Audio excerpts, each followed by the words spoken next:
பிரம்மாவுக்கு ஒரு காலத்தில் 5 தலை இருந்தது தெரியுமா? அந்த தலை எப்படி தொலைந்தது தெரியுமா? இன்று நாம் கேட்கப் போகும் கதை சிவபெருமான் தனது கோபத்தில் பிரம்மாவின் 5வது தலையை அழித்த அதிர்ச்சி சம்பவம். இந்த கதை அகந்தை எவ்வாறு வீழ்ச்சிக்கு வழிவகுக்கும் என்பதை நமக்கு சொல்லுகிறது. தாமரையில் அமர்ந்திருக்கும் பிரம்மா 4 தலைகளும் 4 திசைகளில் வேதங்களை உச்சரிக்கும் காட்சி. பிரம்மா படைப்பின் கடவுள். அவரது 4 முகங்களில் இருந்து 4 வேதங்கள் ஒலிக்கின்றன. அவர்தான் எல்லா உலகங்களுக்கும் தொடக்கம். பிரம்மா தன்னை வலிமையாக்கி 5வது முகத்தை உருவாக்குகிறார். ஒளி பரவி பவள நிறம். ஆனால் ஒரு நாள் தன்னுடைய சக்தி மேலும் பெரிதாகும் என்று நினைத்தார். அவரது அகந்தை அவரை ஆட்கொண்டது. அவர் 5வது முகத்தை உருவாக்கினார். அந்த முகம் அவரது பெருமையையும் உயர்வையும் குறிக்கத் தொடங்கியது. பிரம்மா 5 தலைகளுடன் தேவர்களுக்கு முன் அமர்ந்து அவர்களை தாழ்த்தி பேசுகிறார்.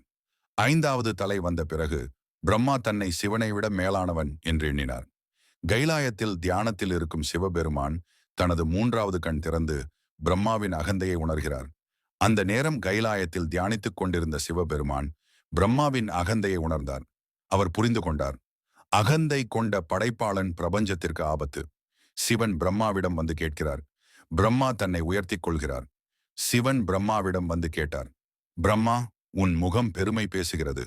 சிவபெருமான் திரிசூலம் கையில் எடுத்துக்கொண்டு பின்பு தனது நகத்தால் பிரம்மாவின் 5வது தலையை கிழித்தெடுக்கும் காட்சி. சிவனின் கண்கள் சிவந்தன. அவர் தனது நகத்தாலேயே பிரம்மாவின் 5வது தலையை கிழித்தெடுத்தார். அந்த ஒளி பிரபஞ்சம் முழுவதும் ஒலித்தது. பிரம்மா நடுங்கி வணங்கி நிற்கிறார். 4 முகங்களே மீதம் இருக்கும். அந்த நாளிலிருந்து பிரம்மாவுக்கு 4 முகங்களே உள்ளன. அவரது அகந்தை அழிந்தது. அவர் சிவபெருமானை வணங்கி மன்னிப்பு கேட்டார். பிரம்மா தாழ்மையுடன் அமர்ந்து தியானிக்கிறார். இந்த கதை நமக்கு சொல்லும் பாடம். அறிவும் படைப்பும் இருந்தாலும் அகந்தை வந்துவிட்டால் வீழ்ச்சி தவிர்க்க முடியாது. தாழ்மையே உண்மையான தெய்வீகத்தின் அடையாளம்.